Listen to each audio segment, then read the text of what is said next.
Hi, this is Bubba Rocks Media, and it's my favorite time, the Rising Band's time. And I've come across another amazing band to share with you. They come from Poland and have insane tunes. Please welcome Serpents. And so I just want to thank you all for joining me. I really appreciate it. Our And pleasure. yay. And if you guys can just, first of all, introduce yourselves and what you do in the band, and then we'll go from there. All right, and I will start. Yeah, we have to communicate on some form first of all. Which one of us will answer you first, or You go, Łukasz, first. Yeah, I will go first. So, my name is Łukasz. I'm the vocalist of Serpents. It's really nice to meet you.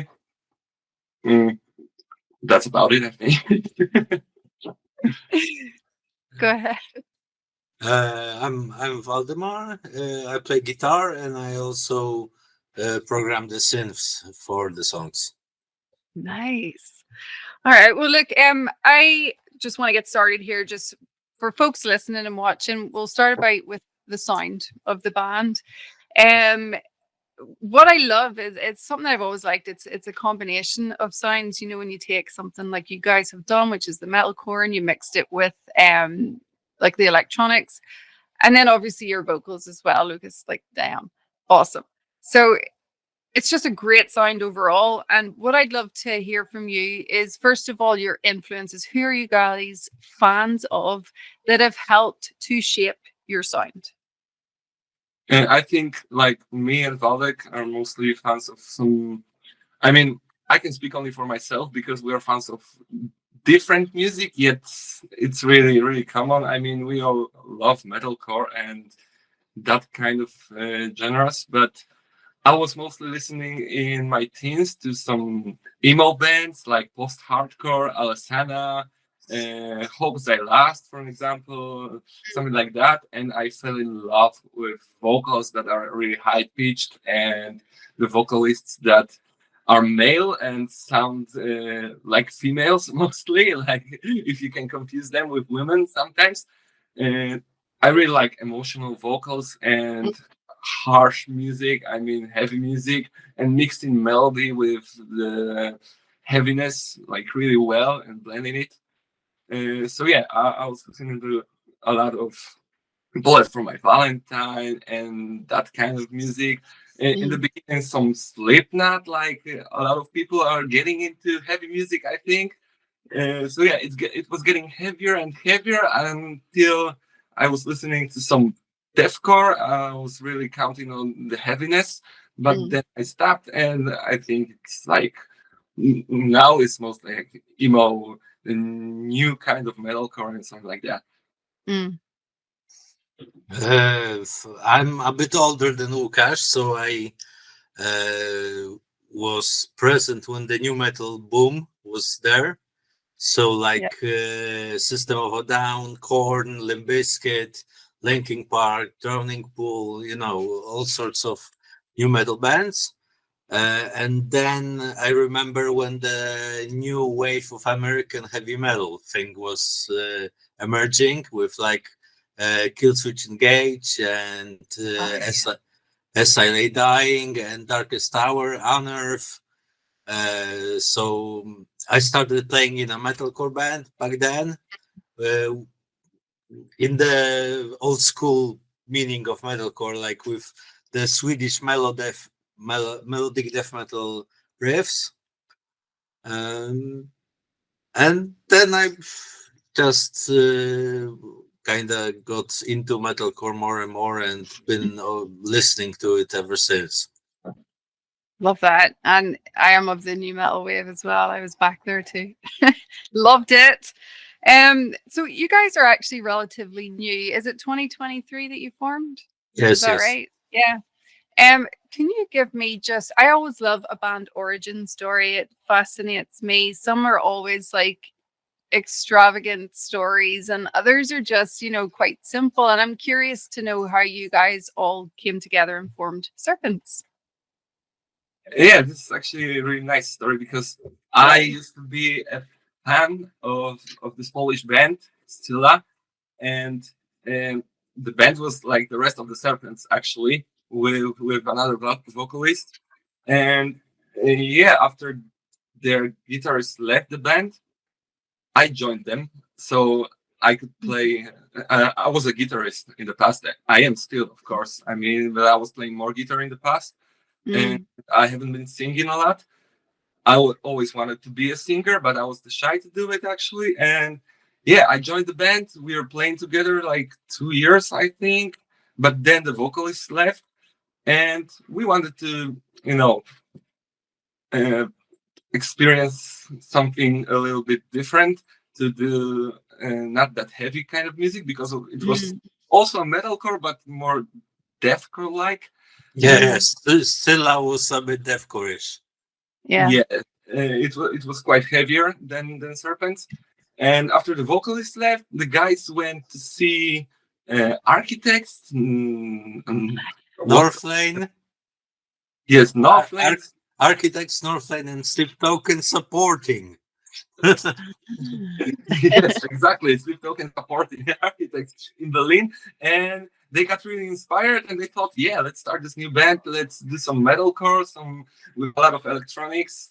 And they wanted me to do the vocals, and I was really glad. I am still really glad. And after maybe a few weeks, Waldek started to write the songs, and he actually wrote our first EP. Like, at first it was 10 songs, but we threw some of them out. So the 7 songs that were out like since 2 months ago, because now we released the cover song. They were written in like a week. I mean, the instrumentals, because Waldek is crazy in that type of thing. I mean, he's writing really fast, not writing anything for a long time, and then when he starts, he's writing, I don't know, 10 songs in a week or 2 weeks. And I was doing the vocals, like I mean, writing the vocals for the next half of year or something like that. So it takes me a lot longer. And that's how the first song came by. So, like I said, I'm really glad we did that. That's awesome. And the name Serpents as well, I think it's really cool actually. But is there a story behind it, or was it, because I've spoken to bands before and there's been like a whole journey to come up with, the band name, or it's just been, that sounds good, let's just go with that. Did you guys have something behind the name? Oh, it was a process.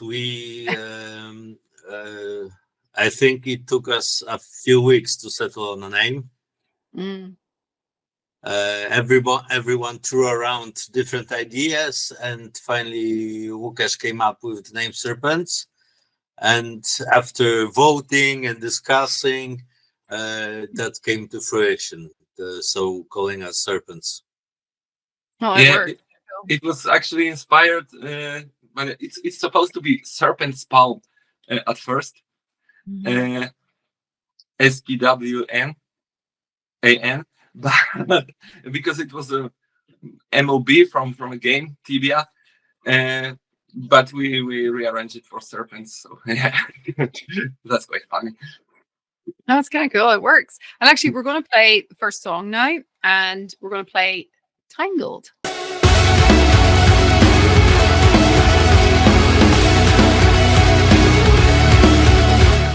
And I actually love the melody in this one, and that guitar solo. Chef's kiss. That's Łukasz. There you go. Yeah. That's the funny. That's the funny thing, that our vocalist Łukasz is a better guitar player than me. So that, and it's like a staple of our live show that we have 2 guitars, me and Radek. And when Tangled comes in, Łukasz grabs his guitar and plays the solo live. So it's like an additional live show, an interesting point of the live show. Nice. See with the song itself, was there much of a challenge in creating it at all? I always love to know like a story behind a song, because I've said it all along, musicians are wizards. Like, you guys just create magic, and I always love to know how does the song, like, that I think is awesome, how did it come about? Was there a challenge behind creating this one? Well, the instrumental was the last of the 10-song batch, because like Łukasz said, I take like a half year off just don't write anything. I just listen to music, gather inspirations, and so on. And after half a year or so, I take some time off work and just delve head deep into writing mode. And as I remember, Tangled was the last song written of the first batch of songs. I think it came around pretty quickly. I think I started with the synthesizers, because most of the time the guitar is the last instrument I record. The electronics comes first, and the song structure. Yeah. It came about really quickly. Yeah, for him it was the last song. For me, it was the first, actually, because I like this one like the most. At first, it was the most melodic of them all, and I really like the synth and everything. And so the vocals sometimes it's hard for me to write the vocal parts. I sit on them like few days or one song or few weeks sometimes. And sometimes it goes just like I listen to the song, I got an idea, I take my voice recorder, and I'm recording the ideas like we call it in Swedish or in Norwegian. So it's just like no made up words, just singing the melody.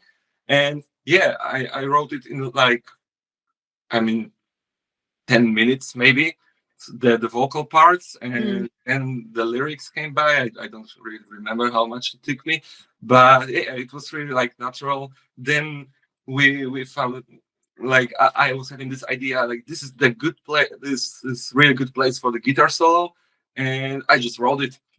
Also it was just like few minutes, so it was just really natural. That's really cool. Do you guys actually self-produce? Do you Yes. do it all yourselves? That's really cool. Do you like this is something that I get asked a lot by the brand new bands starting out, because your sound's really good. Like I was listening, and like from a journalist's perspective too, when you're trying to find new bands to listen to, the sound is important. It absolutely is. And new bands are asking, do you have any tips or tricks for creating a good produced sound, but on a very low budget for a brand new band starting out that don't maybe have the experience yet? Yeah. We self-produce because it's a way to save money, because advertising the band is a huge deal financially. So we try to save a bit of money by self-producing. And if I had any tips, I would probably suggest there's this service, this online school called Nail the Mix. That's run by A.L. Levy and Joey Sturgis and Joel Wanasek. And you you subscribe to it, and they give you tracks and tips to learn to produce. And I've been a part of this school since 2016, so I learned a lot of tricks from them, and I really encourage everyone who wants to get into metal productions to check out Nail the Mix. It's awesome. Yeah, I was trying to learn it too, a little bit, but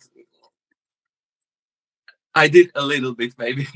I'm really, yeah, I was really struggling with it because it's like a hard thing to do. So I really respect Waldek on that case, but it's really nice to get songs that are demos when he's recording them. I mean, writing them, he's already recording them, and he's sending us the end product. Actually, I mean, the instrumental is almost finished. It sounds really good. So when I make the vocals, it's like making vocals to already finished instrumental song. It's really good. Yeah. And I think it's probably worth as well in a band to have at least someone who's techie that can handle the new tech way of doing things. So that's always a useful tip, kids. Get somebody techie in your band. So what's been your favorite song so far to record? Good question. Good question. Yeah, it's a good question because I mostly do my demos, in my rehearsal room, and I do them separately. But when I record them, like the final versions, I do it by our friend who is also a producer, and we're like working on it together to make it sound even better. Tangled was one recorded by some other producer, our friend also, but the rest was in Romania by our friend Victor Pienkosz. And honestly, I don't know. Like I have fun recording all of them, and one from the new stuff that isn't released yet was like really cool process, because I didn't have the vocal parts, and we wanted to use it like to pitch it on the Eurovision, and we actually did, but there was no outcome out of it. But I mean, I wrote the vocal parts and the lyrics in like, okay, we have to do it now, and I wrote it in 1 hour maybe, and we just recorded it and came by the ideas like in the process of recording it. So it was a lot of fun. The space between, and The space between, yeah, it will be out, I think, maybe end of this year or maybe even next year. I'm not sure. Yeah, I agree with Łukasz. It's the song was like, let's try this Eurovision thing. Maybe, because like Blind Channel from Finland had a go at Eurovision, so we figured might as well try to write a 3 minutes popish song. And it's fun. I really like that song too. But it's Awesome. unreleased so far. Yeah, well, I'm excited to hear the new stuff then as well. Moving on here a wee bit now, I'd love to know, what do you like most about being in a band? Composing. And I love the most playing shows the most. It's like, for me, the core of being in a band and having fun with people when you're playing your songs live, and you have some fans that are actually like really enjoying it and singing the lyrics with you. This is something unbelievable. Cool.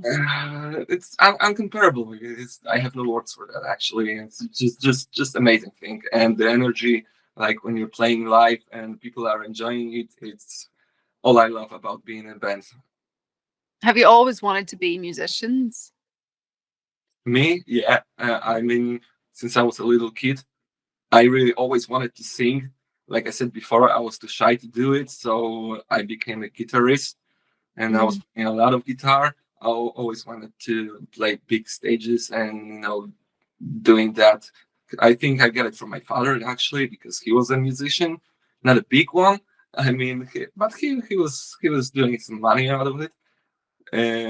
So yes, he got me onto it, and I was always dreaming about this, and the dream coming true. Actually, it's not like we're big, but I mean, we're bigger than my any band ever since. So that's really nice. You're on the rise. You definitely are. Like, there's waves happening. I can see it. Slowly, but a bit, yeah. Well, they say it takes 10 years to be an overnight success. Yeah, I guess so. Yeah, so I couldn't say it better. Actually, especially watching other bands that have made it. I mean, a lot of bands like that are blowing up right now, like Sleep Token, Bad Omens, I don't know, Spirit Box. They're all like, people are saying that they just blew up overnight. No, they were working their asses off for years after this happened, and all the outcome or all the harvest came like in the last few years. Yeah, but they were really working hard for many years. And that's something actually that, I really try to get from bands who are doing well, like yourselves, just for the kids watching as well, because they have said that they feel like this pressure to be perfect and ready straight away. Whereas bands, evolve, they change. It takes time to get to where you want to get to. But they said that I don't know if it's maybe social media influence, but they have this where they feel like they have to be perfect right now. Is there anything that you would advise these kids then, from that perspective, to let them know that it's okay to just start and have fun and don't worry about being perfect? I think nobody's perfect first, and nobody is ever Mm. perfect. I mean, the bands that we are watching and that we are inspired from, they are having like this big production team and the producers taking care of their music. I don't mean they don't write their own music, of course they do, but they got help of some many more producers than just themselves. Uh, they have like the crews that taking care of videos, editing, and all that stuff. Even the live shows. I think I'm not even sure, but I think the biggest band, their live shows are not produced by them per se. Like they didn't came up with everything and how the show goes from the beginning to the end. I think it's more like many people are taking care of this, and on the start you have to always start somewhere. So just Mm. start and get bigger and move on. Yeah, I would agree with that.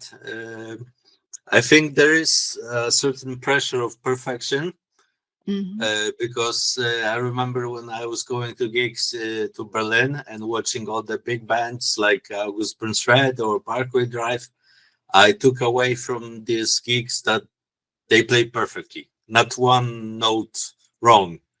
So I kind of figured like, if you want to go big, you have to perform to a super high standard. Mhm. But also you have to try not to kill all the fun out of it because then it just becomes another job and that's not fun. Yeah. Like the most important thing is to just have fun and enjoy it, but like learn and grow um throughout the whole process. That seems to be what I'm seeing more and more commonly. And like I absolutely love the songs. Like I've them on my workout playlist. They're they're great songs for that. Awesome. What do you hope that the band means to your fans and the music? Łukasz?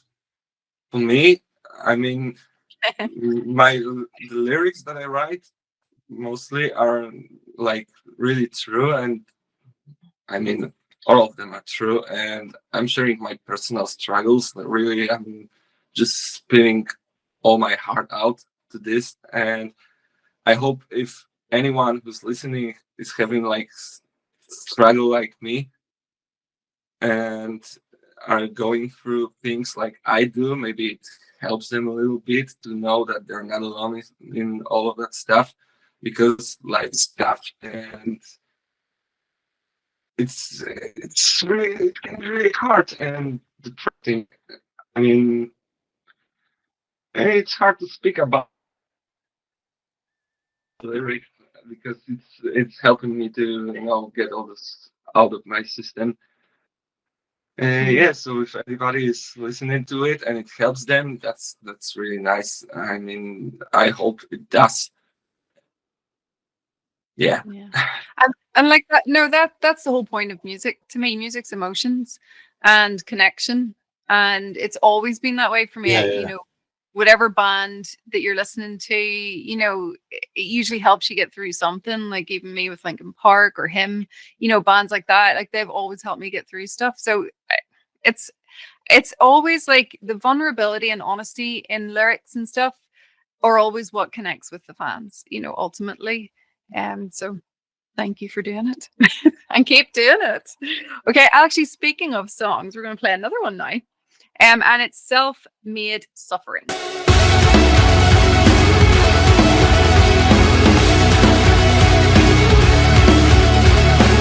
And we're back.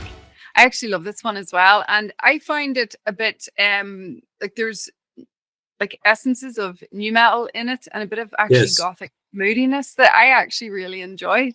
Can you tell me just about the creation of the song and its inspiration? Well, it's a homage to the good old days of new metal, of Korn and stuff like that. So yeah, if you can hear the new metal influence, that's very correct. We try to incorporate a bit of music from our youth into our current songs. I think that's maybe why I love them so much, because I can hear it and it's so good. And like I said, it works for the playlists for working out as well. I have it alongside Slipknot and all that kind of stuff. It's brilliant. Um, I've had another question here as well from the kids who are starting out, and they're trying to balance, like work with being in a band and trying to get in practice and all this stuff. And I always like to ask, bands that are on the rise, how do you currently balance, having a band and working and just trying to get both to work with each other? I think you have to do it for quite a long time. It seems to be that it's really hard to make money out of music, first of all. So you have to work, and I'm working like part-time job. I mean, not a full-time, just half of it, and that's helping a lot. I mean, I've got a lot of time to take care of the band, also. Product. Yeah, well, it's like our day jobs partially fund the band because we have to constantly invest. And when it comes to time, it also takes. Well, if I'm not at my day job, I'm doing something Serpents related. So it takes really a lot of time and energy to try to move things forward. I mean, that seems to be the main thing that I'm trying to get the kids to realize is it's not romantic. This is real life. You have to work hard and you have to invest in yourself, in your band. Absolutely. I was actually reading that you guys supported Drowning Pool. Is that right? Yes. Yeah, I actually interviewed them back in the day when it was Dave, when he was the singer. And salute to Dave. He was such a nice dude. What I'd love to ask is, did you learn anything from the band when you supported them that has helped you to now evolve the band further? I mean, we were supporting them just lately, like last month. Yeah, it was still this month. 2 weeks ago. Yeah. Oh, it was only 2 weeks ago, was it? Oh. Yeah, it was just like a few weeks ago, and I mean, even being there supporting such a big band, I mean, there are legends, and yeah, I said before I was listening to emo and all of that post-hardcore stuff, but of course I was listening to Drowning Pool as well. I mean, few songs that were more like the most popular, especially. I was really into wrestling as a kid, and yeah, I was watching a lot of WWE and playing games. They were all like featuring their songs as well, so it was like really a nostalgia trip for me. The shows, I mean, watching them, just being there and handling everything, it's like really teaching the professionalism. And Yeah, we tried to be as professional as we could. We got a lesson in really setting up and tearing down really quickly because everything was on a schedule. There was a tour manager for Drowning Pool who kept everything together and kept the show running smoothly. Yeah. Well, I mean, it's always great experience too to see from someone who's been at it for a very long time and had a lot of success. And there's always something to learn. So it's fascinating to me, when that happens. And I think, supporting a bigger band is probably an important part of any band's journey. Yeah. The supporting Drowning Pool was just amazing because I was a bit afraid that when we are the first band playing, the opening band, there will be like 30, 50 people. And when we came out on stage, the club was already full. Maybe they were waiting for drowning pool, probably, but They were. still, yeah, they were. But it was an awesome experience to play to such a crowd, definitely. Yeah, even though they were just waiting for drowning pool, when the gates were open, the people were already running to just stand on the front, and they were anyway really enjoying our show. I could see, so that's really nice because our sound is really different from drowning pools. And this is not the first time we were supporting a bigger band. I mean, we were on the tour with Ectomorph in the past, like last year, and we were playing 24 shows with them around Europe. So it was also like really nice experience to have, like tour the different countries than Poland, actually, because before we were just playing in Poland, and not even with Serpents because we were in the bands before, and it was like experience to go out of the border and hit some different countries, different cities, and check how the people and especially Drowning Pool, Ectomorph, the bands we were playing with, I mean, that we are supporting, are like music. I mean, their fans are not really, mostly are not really into music that we are playing. You know, they are mostly in heavier kind of delivery in the metal, but mostly they were enjoying us, and that's what I found really, really amazing. Yeah. Yeah, and actually, I still think, because even, I don't know if it's just me, because I'm always looking for new bands, but when I go to a show, I like to see the support band as well, because I'm like, well, this could be a new way to find a new band that you really like. So I still think, being in support is super important as well. So kids, get supports if you can. Lesson learned there. Speaking of touring, do you guys have any tips or tricks for the new bands starting out? Because we know touring's expensive. Have you learned anything along the way to save a few pennies that these kids could maybe learn?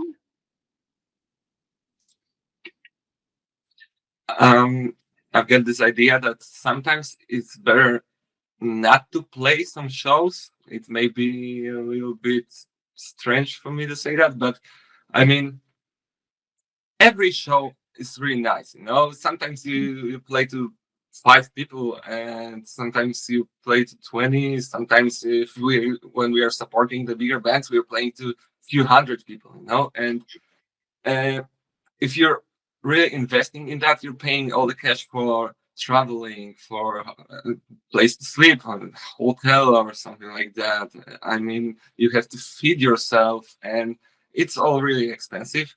Sometimes it's better to just consider if the show is worth it, because if it's not, it's just a waste of money. And we are we're musicians. We're not rich. Yeah. No, that's great. That's actually really good advice. No one's ever actually said that, to think about whether it's worth it or not. So that's great advice. Thank you. Yeah, I think it's a bit controversial to say that, but it's truth. It's honesty. That's what you need. Like, I'm always looking for helpful tips, but also reality checks, because I mean, if you're going to go and you spend all this money and it wasn't really worth it, it's a good point. Think about it. Good point. What I'd also like to ask, I love asking all bands this, all musicians, is do you remember the first time that you ever performed on stage in front of people? And did anything happen, and did it make it stay with you, to now? I know when I was a kid, I was made to go to dancing and I hated it. I did not want to get on stage. I was pushed on, and that haunted me for life. So I will not get on the stage now. But has anything happened to you? Because now you guys are obviously on stages, you're loving it. Did something happen to give you that feeling to want to keep doing it? I remember my first shows were here in my hometown. So it's not a big town, and most of the crowd were people I know. So it's supposed to be easy, but no, I was really frightened on the stage. My legs were shaking. But when after like few songs, I got used to it, and all of my bandmates then, I think, had the same feeling because we're speaking about this later. But the shows were going like really fast. After it was over, I was like always wishing it could last a little bit longer. So at Yeah, first, I was, goes by super fast. Yeah. Does yeah. it? Yeah. Well, I remember my first show from 20 years ago, maybe a bit more even. It was a local battle of the bands thing. Oh man, I had so much stage fright. I was trembling, but it was fun. Yeah, it somehow I was like, yeah, I think I'm gonna keep doing this. Maybe something cool will happen along the way. See, I think it's mad that, the stage fright you guys get, but you still want to do it. Whereas for me, it was like, no, never again.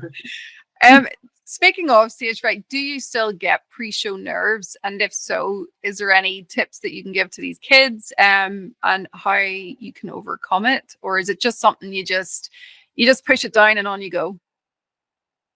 Yeah, I think it's a good way to say that. I mean, I was like the stage fright I was just mentioning was with me for a long time, and always my legs were really trembling, really shaking, and I couldn't control it at first.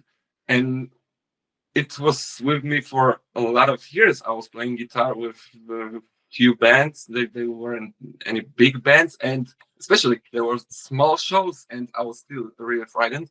But after we played with Ectomorph, and I played like some biggest shows of my life for a few hundred people every night, it was like gone after a few shows and never came back after then. So yeah, now I'm hitting the stage.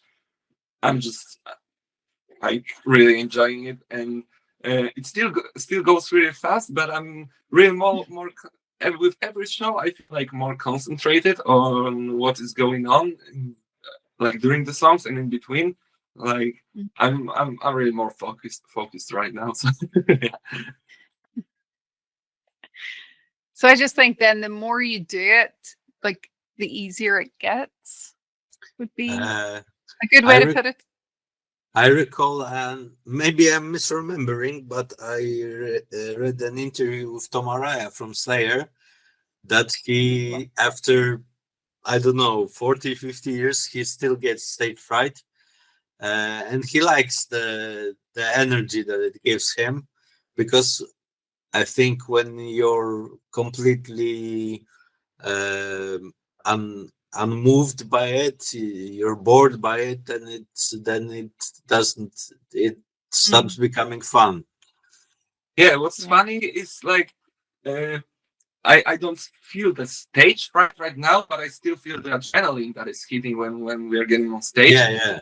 And it's really funny because we play with a click track on our ears, so we always play the songs in the same tempo. And when we're doing so and the adrenaline hits, it's like it feels so it's really strange. Like, are we playing it slower? Like, how how slow is it? It's hard to explain, but it's really a strange feeling. Yeah. Well, I still don't know how you do it. I really don't. I want to move on now. I want to talk, Lucas, about vocals. It was actually your vocals. I was on TikTok, and I'm always on TikTok and Instagram looking for bands. And just on my scroll, and you were just doing a quick vocal. I can't even remember what it was, but it stopped me, and I went, "What? Like, damn!" And like, I'm curious. First of all, um, like, have you had coaching to help you get like further development with your voice to kind of learn its like your boundaries and limits with it, or is it all just self-taught? No, I still don't know the boundaries with it. I think I'm just like trying, like it's a try and failure thing. And yeah, I got this rehearsal room here in my hometown that I'm attending like really often. I'm trying to sing with. I found some guy on the YouTube. His name is Jeff Rolka, and he's doing some vocal warm ups. So he's playing piano and showing the exercises, and that I just do with him. But I took maybe like a one singing lesson. It was a few months ago, but I find it expensive, and I don't really have like the budget for it right now. So I'm just trying my best, and I'm really glad you like it. Yeah, well, you're killing it. Like, I cannot sing at all. So when I can hear someone singing, it's just insane to me. It just blows me away. A wee bit of fun here now with this question. If you could go back and perform in Serpents in any decade, I think I might know what one of your answers is going to be. But what decade would you choose to go back to performing? Not the 90s. I would say Oh. no, the early 2000s, very early Yeah, 2000s. yeah. Yeah, That's of course. all That coming out, that yeah. the answer you expected. That was a great time. That's when I just started journalism too, and I was interviewing all those big names. It was such a good time. Okay, we're going to play another song, and it's actually my favorite one. I am called Hourglass.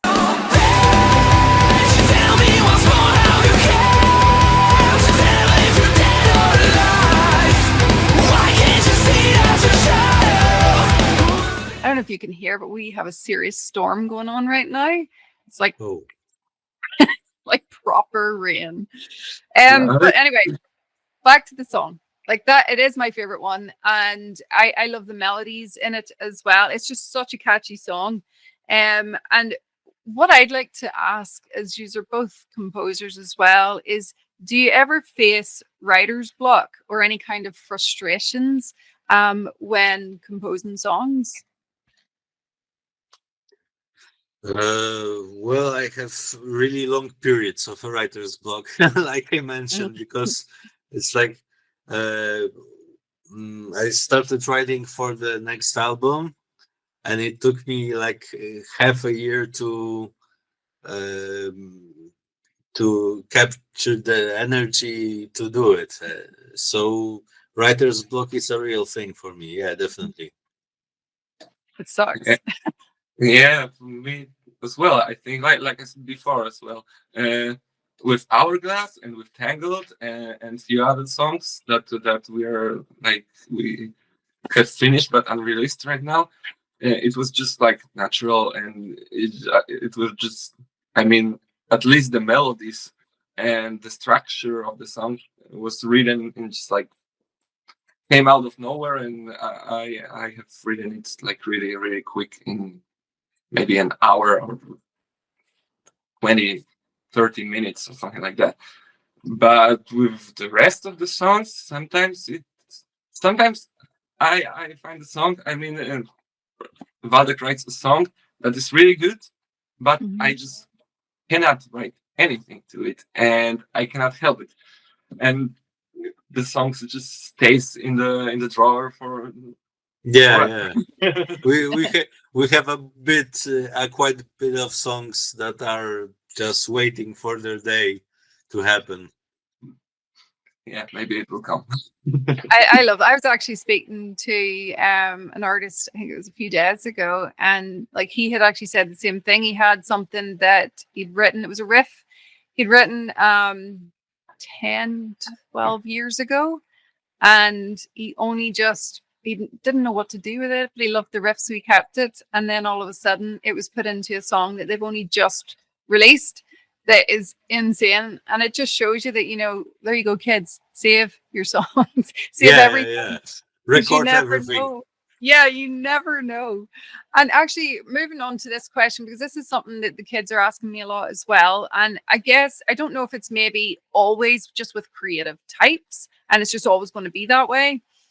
Or is it something more for starting out as an artist and writing songs? It's imposter syndrome. So basically, so many kids get this, and so many artists get it. Even I get it, and I it's get just it. I totally. it's just So first of all, what they want me to ask is, do you get it? And second of all, do you have a way to overcome it? Maybe that is, handing it to somebody to say, look, is this good enough? And then somebody else will say, yes, it is. Stop doubting yourself. Do you have a way to help you overcome it? No, for me, it's a constant thing. Like Mm. I have this strange wave of emotions with every song. That's like when I write the songs, the few hours or maybe days are like, whoa, this is the best song ever. But then the imposter syndrome kicks in and like, God damn, I cannot write good music. Why? Just. But yeah, I send it off to Łukasz, and Łukasz says that it's okay. So that makes me feel a bit validated and brings my mood up a bit about myself. I say it's awesome, quite often also. So, but yeah, I have it as well. I mean, so many times it's like I came up with some idea for vocals and I go record it, and it doesn't sound as good as it sounded in my head, and like immediately I feel really bad about it, and I feel like I don't know why am I even doing that.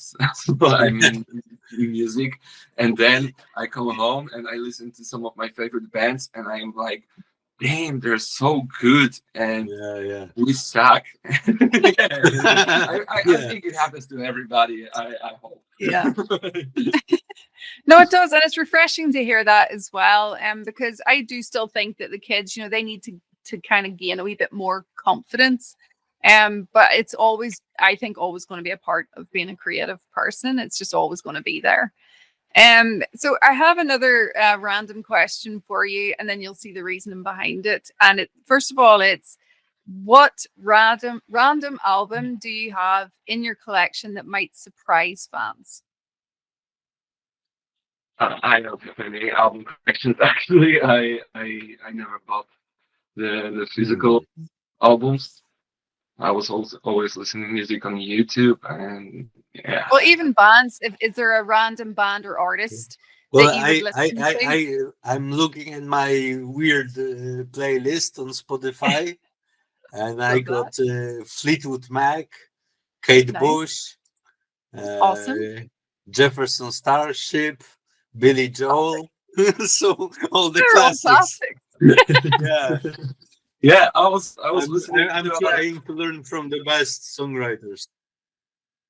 Yeah, and I was listening to a lot of rap music in the past, and you cannot hear it in my influences like in the music we make. But yeah, I used to, and like Polish rap also. So Yeah, That's Polish awesome. rap is pretty cool, especially from the 90s, like the Oh, more old school thing. I remember listening to that as well.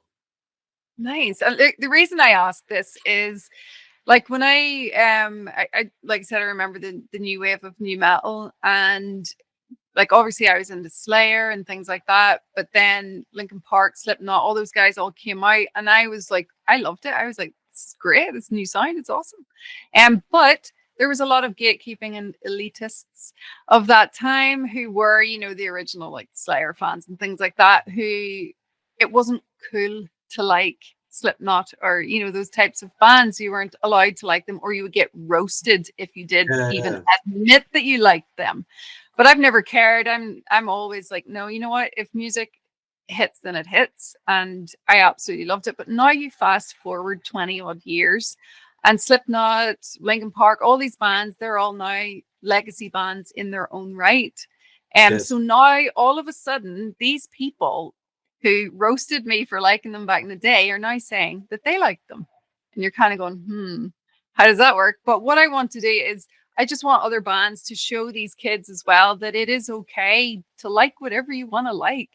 Yeah. Because it helps influence your own songwriting as well. I mean,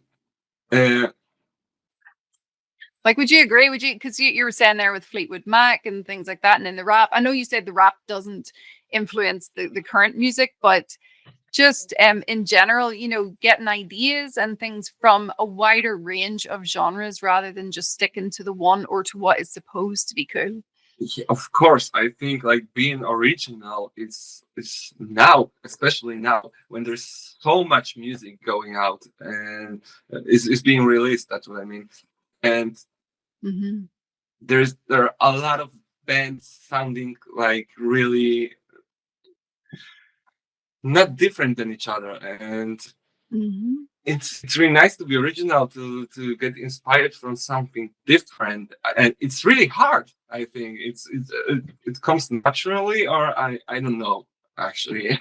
so, because I'm inspired mostly, like I said, by like early 2000s post-hardcore metalcore, and so maybe our music is not that different, that original, but yeah, I think the bands that are being the most original and that are most different than others are really inspired by, let's say, the bands you mentioned that were making big careers are still making big careers, but they like blew out in the past, like nu metal, and this was the blend of rap and metal mostly, and that kind of like from this bit hip hop culture. Yeah, it was really something original that came by, and people loved it.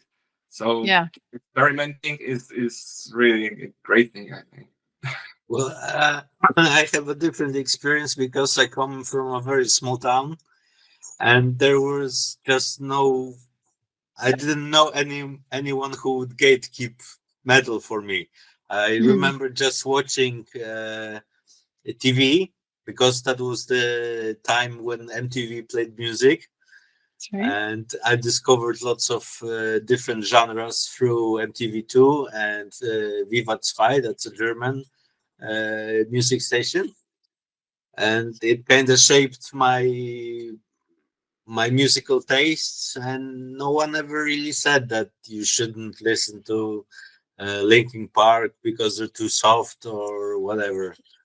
Uh, yeah. Well, that's good. That's good that you didn't have to face that. And it's just, I've seen it even nowadays, I still see it. And actually, you guys are quite unique and original with your sound. That's what stood out to me. So you can see that you do have other influences that kind of sprinkle in sometimes. You can hear it. And that's why I get excited, because I like to find bands that stand out, and you definitely do.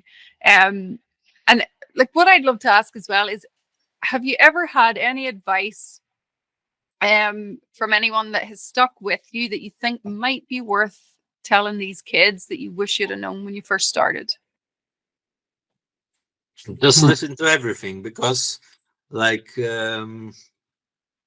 originality comes kind of from a blend of your influences.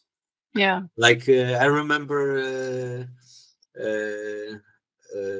I read an interview somewhere that you cannot copy one band because that's a terrible idea, but take ideas from 50 bands and just process them through your own tastes, and then you come up with maybe with something new. So that would be my tip.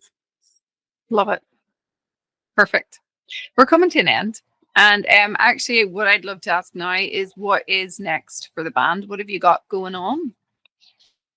And we've got debut LP ready to release, but we're still waiting because we don't want to do it like we did it until now. I mean, just doing the tracks, and we're still like working on a release plan, and yeah, maybe talking with some labels to to work on it like a little bit more professionally.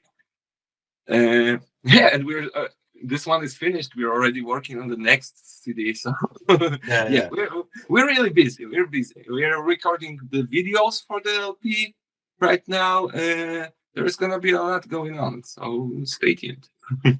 Exciting. I'm definitely excited. And actually, we're going to be playing out with the cover song that you did that I'm obsessed with, which is Boys of Summer. I am no stranger to saying that I am a huge fan of cover songs if they're done right. And I'm quite like extreme over it. Like I know you guys mentioned Blind Channel earlier there. They did a cover of the Anastasia one, Left Outside Alone. That is one hell of a cover. And then of course I love the hymn cover of Wicked Game. Wicked Like, Game. Oh yeah, I love insane. him so. Yeah, I we know. love him definitely. Yay.